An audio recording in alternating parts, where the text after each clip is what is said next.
po kami or nagha-harvest. So, considering po na maraming source ng pagkain, kayang-kaya pong mag-harvest every 3 months.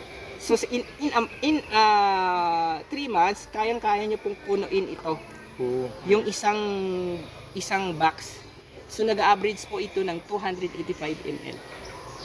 Mayroon po naman kaming mga colony na mga 2 months pa lang po, kayang-kaya nyo na po punuin yung isang box, yung 285.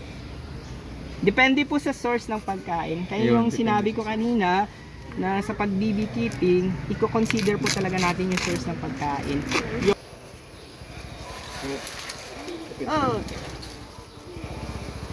So, if you can observe po, ito po yung pollen.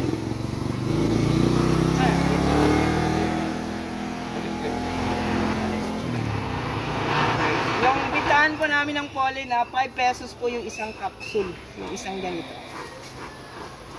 So alam po ba, siguro alam po naman natin yung pollen. Pollen from different plants.